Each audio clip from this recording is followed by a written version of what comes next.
আপনারা হযরত শাহজালাল ইয়ামানী সাহেবের পুণ্যভূমির সন্তান,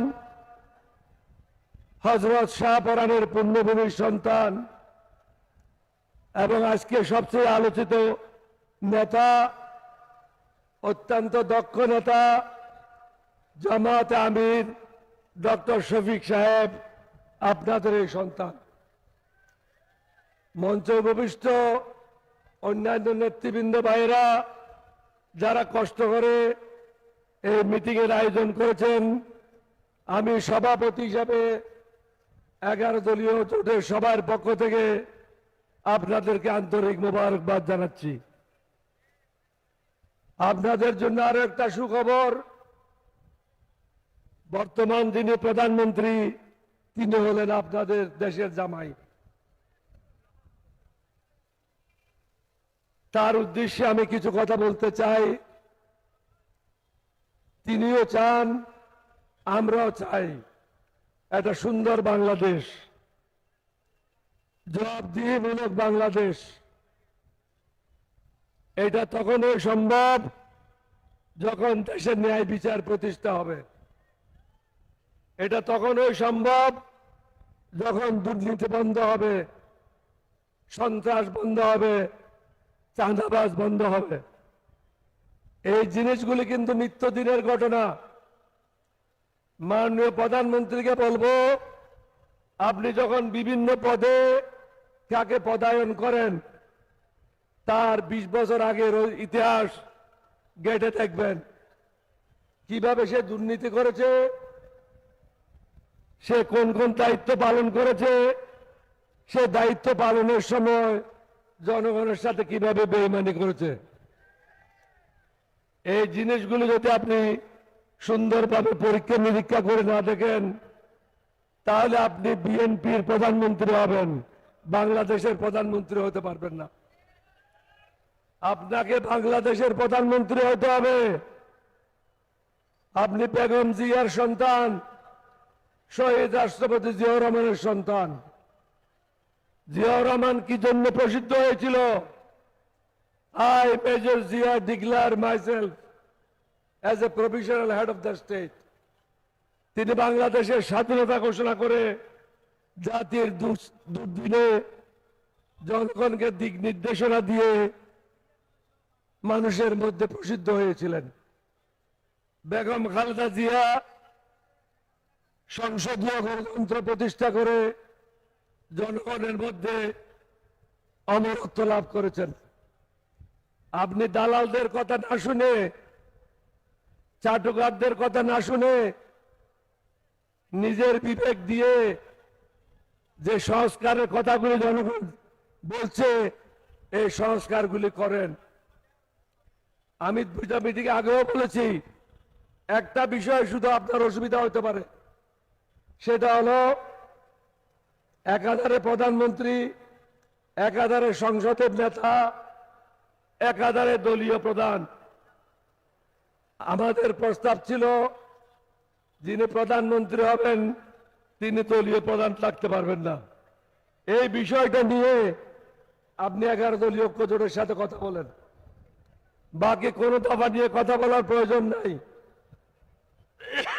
আপনি এটা গ্রহণ করেন, গ্রহণ করে তা থেকে মুক্তি দেন। আপনি একটা জিনিস বুঝতে পারছেন না,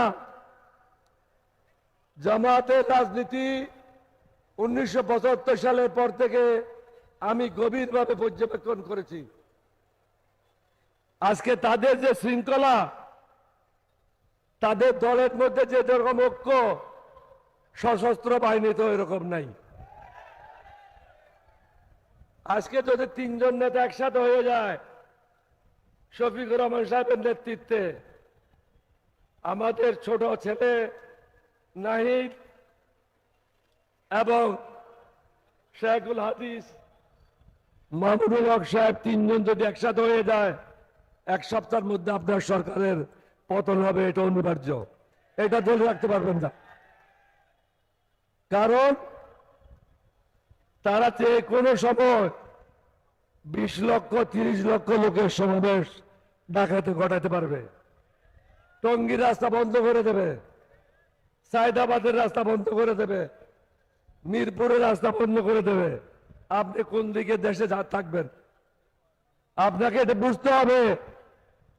আপনি অন্যদের দ্বারা প্রভাবিত হবেন না।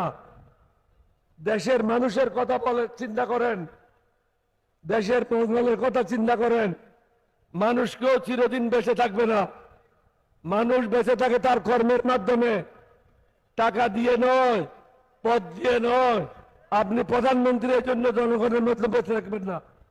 আপনাকে বেঁচে থাকতে হলে জনগণের আশা আকাঙ্ক্ষা আপনার কর্মের মধ্যে প্রতিফলিত হতে হবে। সেটা হলো জনগণ যে সংস্কার চায় সেই সংস্কার আপনি করেন। মেহরবানি করেন অন্যের কথায় প্রভাবিত না হয়ে বাংলাদেশের মানুষের কথা চিন্তা করেন। এখন আপনি দুর্নীতি বন্ধ করতে পারেন নাই, চাঁদাবাজি বন্ধ হয় নাই, আইন শৃঙ্খলার চরম অবনতি, দ্রব্যমূল্যের ঊর্ধ্বগতি, এবং আপনার দলের লোকেরা দুর্নীতিবাজ যে সমস্ত ব্যবসায়ীরা আছে তাদের ব্যবসায়িক প্রতিষ্ঠানগুলি পাহারা দিচ্ছে। আপনি খবর নিয়ে দেখেন বসুন্ধরা দায়িত্বে কে আছে, সুমিট গ্রুপের দায়িত্বে কে আছে, এস আলমের দায়িত্বে কে আছে? আপনার নেতা, আপনার নেতার ছেলেরা, তারাই পাহারা দিচ্ছে, আপনাকে ভুল পথে পরিচালিত করছে। আপনি যেহেতু বাইরে ছিলেন, বাস্তবের সাথে আপনি এখনো পরিচিত হতে পারেন নাই।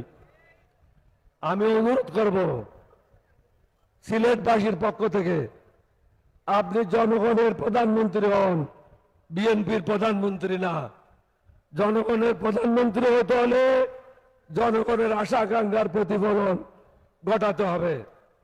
আমরা চাই জনগণের আশা আকাঙ্ক্ষার প্রতিফলন হোক, অন্যথায় আমাদের সম্মুখে অন্য কোনো রাস্তা খোলা থাকবে না। তখন শুধু একটাই হবে, এক দফা এক দাবি, এই সরকার কবে যাবি, এটা ছাড়া কোনো কিছু রাখবে না। আমাদেরকে ওই জায়গায় ধাক্কা দিয়ে দেবেন না। মেহরবানি করে জনগণের আশা আকাঙ্ক্ষার প্রতিফলন ঘটে যত দ্রুত সম্ভব আপনার কাজগুলি কণ্টকবিহীন করেন এবং সংস্কারগুলি সুন্দরভাবে সংসদের মাধ্যমে পাশ করে দেন। তাহলে দেশে শান্তি ফিরে আসবে। শফিকুর রহমান সাহেব আর নাহিদ, অন্যান্য যারা আছে, তারা সবসময় তো একটা কথাই বলছে, আমরা সরকারকে সাহায্য করতে চাই। তারা তো এটা বলে নাই সরকার আমরা টেনে আসে নামাতে চাই। এখন তো মাঝে মাঝে শুনে আপা আসবে, এখন আপা আসবে, আপার সাথে কি দুলাভাই আসবে কিনা? আপা তো আসবে, কিন্তু এমন সমস্যা সৃষ্টি হচ্ছে সাথে দুলাভাইকেও নিয়ে আসতে হবে। তা আপনারা প্রস্তুত থাকেন ফাঁসির রশি নিয়ে। এখানে আসলে এমনি কাজ চলবে না। এবার ফাঁসি ঢাকা কারাগারে হবে না, সরওয়ার্দী উদ্যানে করতে হবে। তাহলে এই যে সুন্নতের কথা বলেন, ইসলামের কথা বলেন, কোরআনের কথা বলেন, কোরআনে কেন বলে হাত কাটে দেন? কারণ হাত কাটা দেখলে মানুষ মনে করবে এ চোর, অপরাধী, বাকি লোকেরা আর চুরি করবে না, অপরাধ করবে না। আমাদেরকেও সরওয়ার্দী উদ্যানে নিয়ে এই বদমাইশদেরকে পিটাইতে হবে, তাহলে দেশ ঠিক পথে যাবে। আপনাদের সবাইকে ধন্যবাদ। বাংলাদেশ জিন্দাবাদ, 11 দলীয় জোট জিন্দাবাদ। আসসালামু আলাইকুম।